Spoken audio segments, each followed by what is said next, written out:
ಇವತ್ತು ದೇವೇಗೌಡರ ಕಾಲದಲ್ಲೇ ಪ್ರಧಾನಮಂತ್ರಿಗಳಿದ್ದಾಗ 96ರಲ್ಲಿ ಈ ಬಿಲ್ ತಂದರು. ಕಾಂಗ್ರೆಸ್ಗೆ 10 ವರ್ಷ ಸರ್ಕಾರ ನಡೆಸ್ತಾರೆ.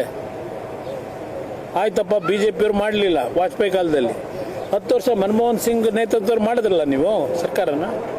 ಅವತ್ಯಾತಿಗೆ ವುಮೆನ್ ಮೀಸಲಾತಿ ತರಲಿಲ್ಲ. ನಿಮ್ಮನ್ನ ಹಿಡ್ಕೊಂಡಿದ್ದಾರೆ ಯಾರು? ಅಂದ ಇವರಿಗೆ ಈ ಮೀಸಲಾತಿ ಅವಶ್ಯಕತೆ ಇಲ್ಲ, ಬೇಕಿಲ್ಲ ಅವರಿಗೆ. ಅದಕ್ಕೆ ದಿನಕ್ಕೆ ಒಂದೊಂದು ಸಬೂಬು ಹೇಳ್ತಾರೆ ಅಷ್ಟೇ. ದೇಶದ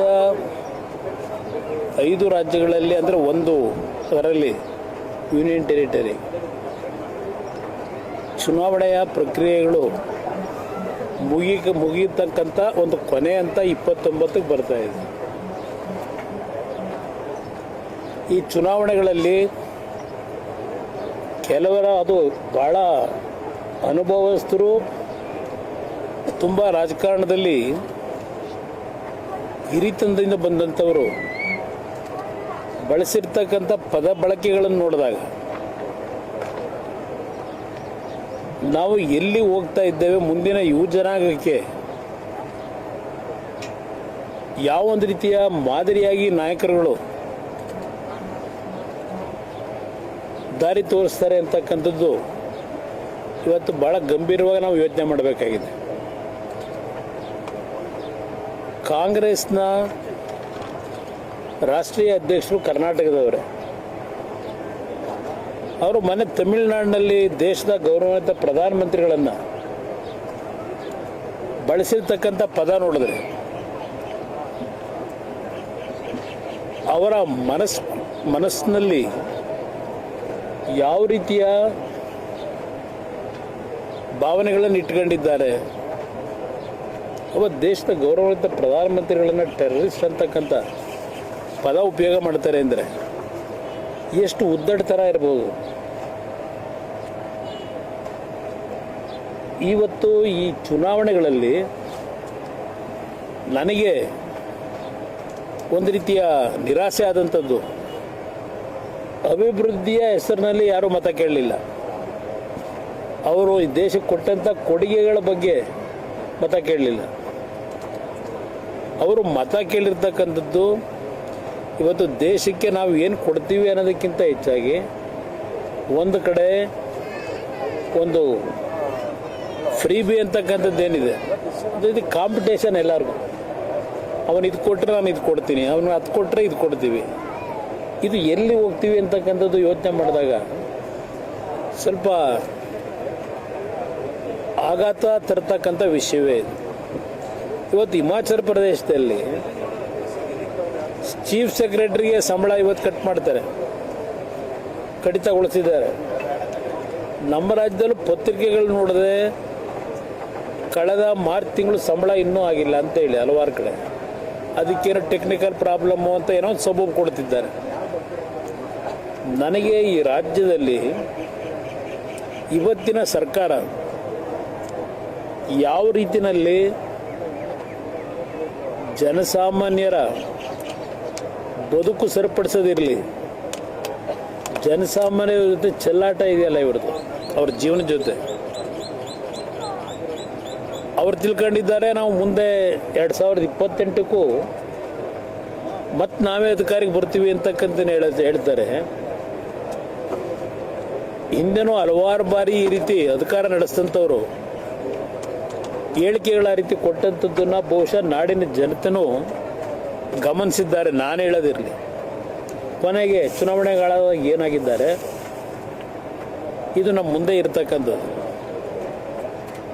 ಕಳೆದ 3 ವರ್ಷ ನಿರಂತರವಾಗಿ ಈ ಒಂದು ಮುಖ್ಯಮಂತ್ರಿಯ ಕುರ್ಚಿಯ ಬಗ್ಗೆನೇ ಚರ್ಚೆ, ಅದು ಹೊರತುಪಡಿಸಿ ಇನ್ಯಾವುದು ವಿಷಯಗಳು ಇಲ್ಲ.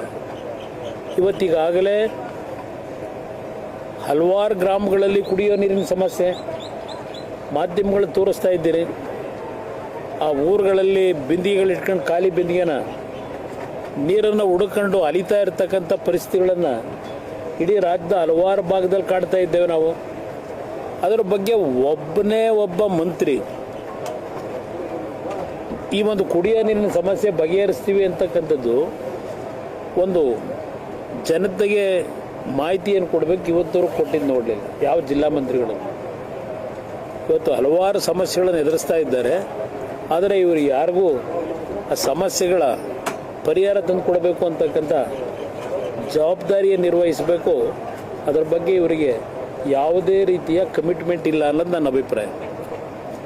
ಅಂದ ಇವತ್ತು ಬಹುಶಃ ಮುಂದಿನ 5ನೇ ತಾರೀಕಿನ ನಂತರ ಈ 3 ವರ್ಷದಲ್ಲಿ ನಡೀತಾ ಇತ್ತಲ್ಲ, ಕುರ್ಚಿಯ ವಿಷಯದಲ್ಲಿ ಆ ಕಡೆ ಕೆಲವರು ಮಾತಾಡೋದು, ಈ ಕಡೆ ಕೆಲವರು ಮಾತಾಡೋದು, ಇನ್ನು ಕೆಲವರು ದೇವರ ಕೃಪೆ ಬೇಡ್ಕೊಂಡು ಓಡ್ತಕ್ಕಂಥದ್ದು.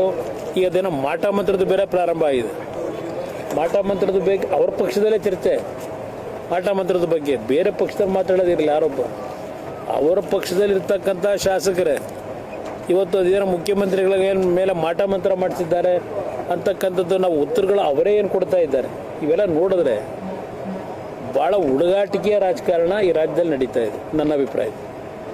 ಇಲ್ಲಿ ನಮ್ಮಲ್ಲಿರೋ ಸಮಸ್ಯೆ ಬಿಟ್ಟು ಅಲ್ಲೆಲ್ಲ ತಮಿಳ್ನಾಡಿನಲ್ಲಿ ಹೋಗ್ಬಿಟ್ಟು ವಿರಾವೇಶದ ಭಾಷಣ, ಮೇಕೆ ದಾಟಿ ನೀರು ತರಬೇಕು ಅಂತಾರೆ. ಅಲ್ಲಿ ಹೋಗ್ಬಿಟ್ಟು DMK ಗೆಲ್ಸಿ ಅಂತಾರೆ. ಅವ್ರು ನೋಡಿದ್ರೆ ಕೋರ್ಟ್ಗೆ ಹೋಗಿ ಪ್ರತಿನಿತ್ಯ ನಮ್ಗೆ ಅಡಚಣೆ ಉಂಟು ಮಾಡ್ಕೊಂಡೇ ಕೂತವ್ರೆ. ಕೊನೆಗೆ ನಮ್ಮ ಮೇಲೆ ಹೇಳ್ತಾರೆ BJPಯವರು ಇದ್ರ ಬಗ್ಗೆ ಕೇಂದ್ರ ಸರ್ಕಾರದ ಮನವರಿಕೆ ಮಾಡಿಕೊಟ್ಟಿಲ್ಲ, ಇದ್ರ ಕೊನೆ ನಮ್ಮ ಮೇಲೆ ಹೇಳ್ತಾರೆ. ಇದು ಈ ರಾಜ್ಯದಲ್ಲಿ ಯಾವ ರೀತಿ ನಡೀತಾ ಇದೆ ಎಂಥದ್ದು. KPSC ಅಬಾ ಕೃಷ್ಣ ಬೈರೇಗೌಡರು ಉತ್ತರ ನೋಡಿದೆ KPSC ಬಗ್ಗೆ. ಈಗ ಅದಂಥದ್ದು ಒಂದು ಸದನ ಸಮಿತಿ ಬೇರೆ ಮಾಡ್ತಾರೆ ಅಂತ. ಈಗ ಸದನದ ಸಮಿತಿ ಮಾಡಿ ಕಾಂಗ್ರೆಸ್ಸಿಂದ 7 ಜನ ಮೆಂಬರ್ ಅಂತೆ, BJPಯಿಂದ 3 ಜನ ಮೆಂಬರ್ ಅಂತೆ, ನಮ್ಮ ಪಕ್ಷದಿಂದ ಒಬ್ಬರನ್ನ ಕೊಡಿ ಅಂತ ಹೆಸರು ಕೇಳವ್ರೆ. ಏನು ಮಾಡ್ತೀರಿ ನೀವು? ಏನು ಸದನ ಸಮಿತಿ ರಚನೆ ಮಾಡಿ ನಿಮ್ಮಿಂದ ಏನು ಈ KPSCಯ ಕೊಳಕನ್ನು ಯಾರಿಂದ ಎಲ್ಲಿಂದ ಪ್ರಾರಂಭ ಆಯಿತು? ರೀಡು ಮಾಡಿ ಕೋಟ್ಯಾಂತರ ರೂಪಾಯಿ ಲೂಟಿ ಮಾಡಿದ್ರಲ್ಲ, ಆ ರೀಡುಗೆ ಬೆಂಬಲ ಕೊಟ್ಟಂಥ ವ್ಯಕ್ತಿ ತಗೊಂಡೋಗಿ KPSC ಚೇರ್ಮನ್ ಮಾಡಿದ್ರಿ.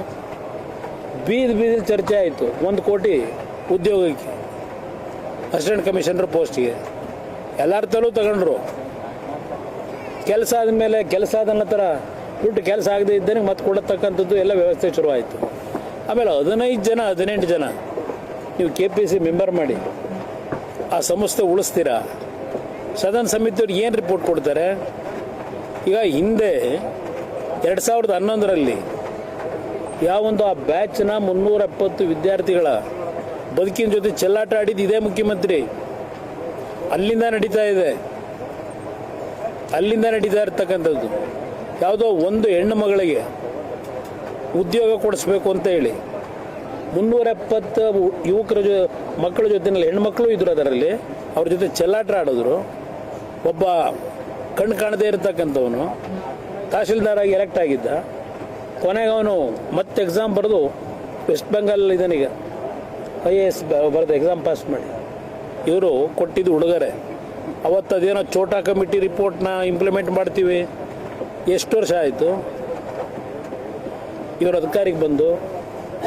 ಈಗ ಪಾಪ ತೊಳಿತಾರಂತೆ. ಕೃಷ್ಣ ಬೈರೇಗೌಡರ ದಿನ ಸಮಿತಿ ಮಾಡ್ತೀವಿ ಅಂತೇಳಿ ಭರವಸೆ ಕೊಟ್ಬಿಟ್ರಂತೆ. ಏನು ನಡೀತಿದೆ ಅಲ್ಲಿ? ಸದನ ಸಮಿತಿ ರಿಪೋರ್ಟ್ ಏನು ಕೊಡ್ತಾರೆ ಇವರು? ಶಾಸಕರನ್ನ ಮಾಡಿ ಅದಕ್ಕೆ ಸದನ ಸಮಿತಿಗೆ ಯಾರಾದರೂ ಜಡ್ಜ್ಗಳನ್ನು ಇಲ್ಲ ಅದ್ರಲ್ಲಿ ಪರಿಣಿತಿ ಇರತಕ್ಕಂಥ ಕೆಲವರು ತಜ್ಜರನ್ನ ನೀವು ಹಾಕದೆ MLAಗಳನ್ನ ಹಾಕ್ಬಿಟ್ಟು, ಈಗ MLAಗಳ ಪರಿಸ್ಥಿತಿ ಅವ್ರ ಕಾನ್ಸ್ಟಿಟ್ಯೂನ್ಸಿಗೆ ಈಗ ಸರ್ಕಾರದಲ್ಲಿ ದುಡ್ಡಿಲ್ಲ ಅಂತ ಬಡ್ಕೋತಾರೆ. ಅದ್ರ ಜೊತೆಗೆ ಅದೆಂಥದ್ದು ಈಗ ಕಾಂಟ್ರಾಕ್ಟ್ಗೆ 30% 40% ಅದ್ರ ಯೋಚನೆ ಮಾಡ್ತಾರೋ. ಈಗಿರ್ತಕ್ಕಂಥ ಪರಿಸ್ಥಿತಿ ಜನಪ್ರತಿನಿಧಿಗಳು ಈಗ ಸದನ ಸಮಿತಿನಲ್ಲಿ ಕೂತ್ಕೊಂಡ್ಬಿಟ್ಟು KPSC ತೊಳೆಯೋದು ಮಾಡ್ತಾರಾ? ನಾವು ಕಾಣದೇ ಇರೋದ? ಇದರಲ್ಲಿ ಕಳ್ಳಕಾಕರಿಗೆ ರಕ್ಷಣೆ, ಪ್ರಾಮಾಣಿಕ ವಿದ್ಯಾರ್ಥಿ ಏನೇನು ಮಾಡಿದಿರಿ ಅನ್ನೋದು ಗೊತ್ತಿದೆ.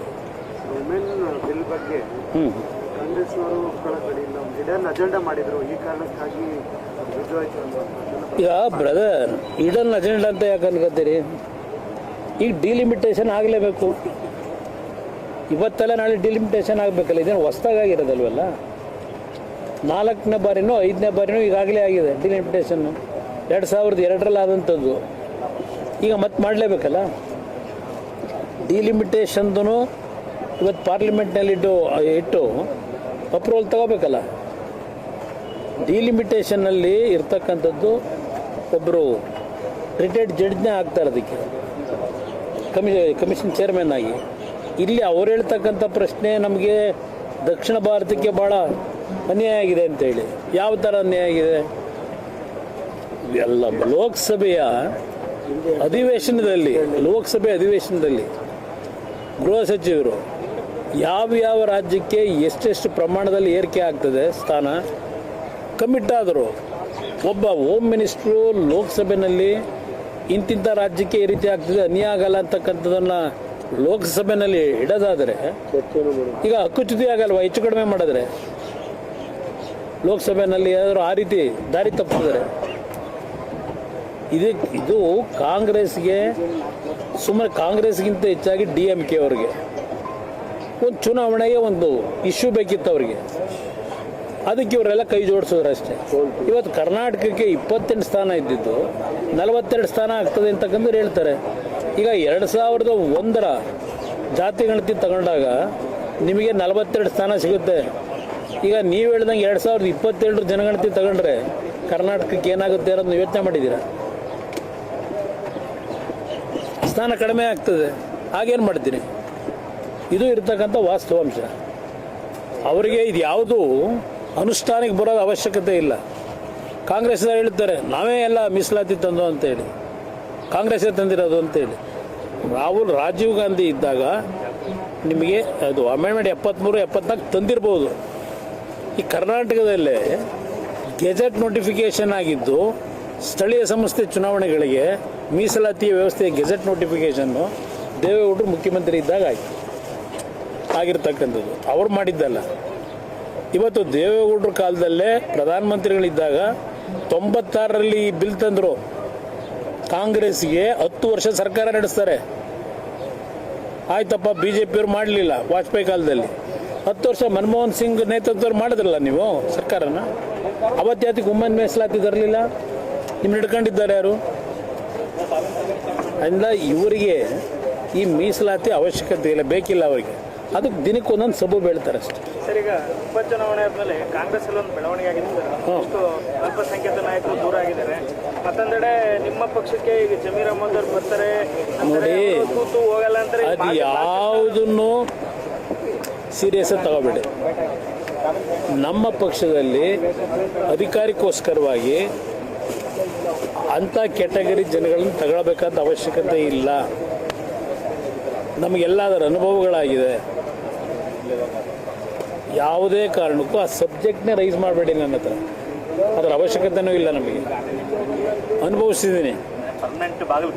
ಅದು ಯಾವುದೇ ಕಾರಣಕ್ಕೂ ನಾವು ಏನೋ ರಾಜಕೀಯದಲ್ಲಿ ಏನೋ ಆಗ್ಬಿಡುತ್ತೆ, ಏನೋ ಶಕ್ತಿ ಬಂದುಬಿಡುತ್ತೆ ಅಂತೇಳಿ ನಾವು ಬೆಂದ ಮನೆಯಲ್ಲಿ ಗಳ ಹಿರಿಯ ಕೆಲಸಕ್ಕಂತೂ ಕೈ ಹಾಕಲ್ಲ. ನೀವೇ ದೂರ ಆಗಿದ್ದಾರೆ, ಮುಂದಿನ ದಿನಗಳಲ್ಲಿ ದೂರ ಆಗ್ತಾರೆ ಅಂತ ಸರ್. ಯಾರು ಜನ ದೂರ ಆಗ್ತಾರೆ ಅಂತ ಮನೆ ಅವ್ರು ದೂರ ಆಗೋದು ನನಗೆ ಗೊತ್ತು. ಈಗ ಕಂಡೀಷನ್ಗಳು ಹಾಕತ್ತವ್ರು ಅವರೇ. ಕಾಂಗ್ರೆಸ್ ಉಳಿದಿರೋ ಕಾಂಗ್ರೆಸ್ ಇವತ್ತು ಅಧಿಕಾರ ನಡೆಸಿ ಆ ಕಾಂಗ್ರೆಸ್ ನಾಯಕರು ಅನ್ನ ತಿಂತ ಇರೋದು ಅವರಿಂದಲೇ ಅಂತ ಹೇಳ್ತವ್ರೆ. ಆ ವರ್ಗದ ಜನಗಳಿಂದ ಅಂತ ಹೇಳ್ತಾ ಇದ್ದಾರೆ ಅನ್ನ ತಿಂತ ಇರ್ತಕ್ಕಂಥದ್ದು. ಇವತ್ತು ಆ ಪರಿಸ್ಥಿತಿ ರಾಜ್ಯ ತಂದಿಟ್ಟವ್ರೆ. ಕಾಂಗ್ರೆಸ್ನವರು ಇವತ್ತು ಪ್ರತಿನಿತ್ಯ ಅನ್ನ ತಿಂತಿರೋದೇ ಆ ಒಂದು ವರ್ಗದಿಂದ ಅಂತ ಹೇಳ್ತಾವ್ರಲ್ವಾ. ಇವತ್ತು ಅದನ್ನು ಯಾರಾದರೂ ವಿರೋಧ ಮಾಡಿದ್ದೀರಾ ಕಾಂಗ್ರೆಸ್ನವರು? ಅದರಿಂದ ಎಲ್ಲೆಲ್ಲಿಗೆ ಹೋಗುದು ನೋಡೋಣ ಬನ್ನಿ. ಸರ್, ಚಿಕ್ಕಮಗಳೂರಲ್ಲಿ ನಿಖಿಲ್ ಕುಮಾರಸ್ವಾಮಿ ಅವರ ಒಂದು ಹೇಳಿಕೆ, ನಾವು ಬಿಜೆಪಿ ಜೊತೆ ಮೈತ್ರಿ ಇದ್ದೇವೆ, ಸಿದ್ಧಾಂತದಲ್ಲಿ ರಾಜಿ ಇಲ್ಲ ಅನ್ನೋದು ಚರ್ಚೆ. ಇಲ್ಲಿ ನಮ್ಮ ಸಿದ್ಧಾಂತ ನಮ್ಮದು ಇದ್ದೇ ಇರ್ತದೆ. ನಮ್ಮಲ್ಲಿ ಕೆಲವು ಮೊದಲಿಂದಲೂ ದೇವೇಗೌಡರ ಕಾಲದಿಂದ ನಮ್ಮ ಒಂದು ರಾಜಕೀಯದಲ್ಲಿ ತಗೊಳ್ತಕ್ಕಂಥ ನಿರ್ಧಾರಗಳ ಸಿದ್ಧಾಂತಗಳ ಬಗ್ಗೆ ಅದರಲ್ಲಿ ಬದಲಾವಣೆ ನಾವು ರಾಜಿ ಆಗ್ತಕ್ಕಂಥದ್ದೇನು? ಅಲಯನ್ಸ್ ವಿತ್ ಬಿಜೆಪಿ ಅಂದರೆ ನಮ್ಮ ಸಿದ್ಧಾಂತದಲ್ಲಿ ರಾಜಿ ಇಲ್ಲ. ನಾವು ಅಲಯನ್ಸ್ ಮಿತ್ರ ಪಕ್ಷದ ಜೊತೆ ನಮ್ದು ಅಲಯನ್ಸ್ ಇದೆ.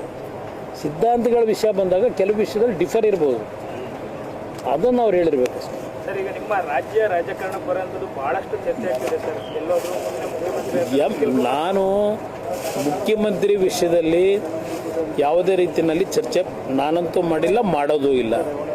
ನನಗೆ ಬೇಕಾಗಿರೋದು ಕರ್ನಾಟಕ ಉಳಿಬೇಕು. ಇವತ್ತು ಕರ್ನಾಟಕ ಯಾವ ಪರಿಸ್ಥಿತಿ ತೆಗೆದುಕೊಂಡು ಹೊರಟಿದ್ದಾರೆ ಈ ಸರ್ಕಾರ, ಕರ್ನಾಟಕ ಉಳಿಸ್ತಕ್ಕಂಥ ದೃಷ್ಟಿಯಿಂದ ನನ್ನ ದುಡಿಮೆ ಇರ್ತದೆ. ತೀರ್ಮಾನ ಜನ ಮುಂದೆ ತೀರ್ಮಾನ ಮಾಡ್ತಾರೆ. ಅದಕ್ಕೆ ಈಗ ಮಗು ಹುಟ್ಟೋದಕ್ಕಿಂತ ಮುಂಚೆ ಕುಲಾವಿ ಹೊಲಿಸ್ಕೊಂಡ್ರು ಅನ್ನಂಗೆ ಆಯ್ತು. ಬಿಜೆಪಿ ಅದೇ ರೀತಿ ಯಾವುದೇ ಚರ್ಚೆ ಇಲ್ಲ. ಆದ್ರೆ ಕುಮಾರಸ್ವಾಮಿ ಅವರೇ ಮುಂದಿನ ಮುಖ್ಯಮಂತ್ರಿ ಅಂತ ನಿಮ್ಮ JDS ಪಕ್ಷದ ಶಾಸಕರು ಹೇಳ್ತಾರೆ. ಈಗ BJPನಲ್ಲೂ ಹೇಳ್ತಾರೆ ನಮ್ಮ ಮುಂದಿನ ನಾಯಕರು ಅಂತ ಹೇಳಿ, ನಮ್ಮ ಪಕ್ಷದಲ್ಲಿರ್ತಕ್ಕಂಥವ್ರು ಕೆಲವರು ಅಭಿಮಾನಿಗಳು ಹೇಳ್ತಾರೆ. ಅದಕ್ಕೆ ನಾವು ತಲೆ ತಿರುಗೋಬೇಕಾ? ಪಾಪ ಕೂಗ್ತಾ ಇರ್ತಾರೆ, ಒಂದು ಅಭಿಮಾನ ಇರ್ತದೆ, ಆಗಲಿ ನಮ್ಮವರೊಬ್ಬರು ಅಂತ ಹೇಳಿ ಅದನ್ನು ಸೀರಿಯಸ್ಸಾಗಿ ತಗೊಳ್ಳೋ ಅವಶ್ಯಕತೆ. ನನಗೆ ಬೇಕಾಗಿರೋದು ಇವತ್ತು ರಾಜ್ಯ ಏನು ಕೊಳಕೆದ್ದೋಗಿದೆ, ಇವತ್ತು ಈ ಭ್ರಷ್ಟ ವ್ಯವಸ್ಥೆ ಇದೆ, ಇದನ್ನು ಸರಿಪಡಿಸ್ಲಿಕ್ಕೆ ನಾನು ಹೋರಾಟ ಅಷ್ಟೇ. ಏನು ಬ್ರದರ್? ನೋಡಿದ್ರೆ ಅವ್ರು ಕಾಂಗ್ರೆಸ್ ಪಕ್ಷ ಒಂದು ಕಡೆ ನಾವು ತಯಾರಾಗಿದ್ದೀವಿ ಅಂತಾರೆ, ಇನ್ನೊಂದು ಕಡೆ ಇವತ್ತು ಚುನಾವಣೆ ಮುಂದಕ್ಕೆ ಹಾಕಿ ಅಂತ ಅವರೇ ಅರ್ಜಿ ಕೊಡ್ತಾರೆ. ಇದು ನಡೀತಾ ಇದೆ. ನೀವೇ ನೋಡಿದ್ರಿ 6 ತಿಂಗಳು ಮುಂದಾಕಿ ಅಂತ ಕೇಳ್ತಾರೆ, ಒಂದು ಕೆಲವು ಕಾರಣಗಳು ಕೊಡ್ತಾರೆ.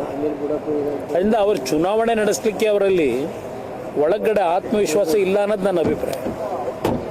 Thank you brother. ಇನ್ನೇನಾದರೂ ಇದೆಯಾ?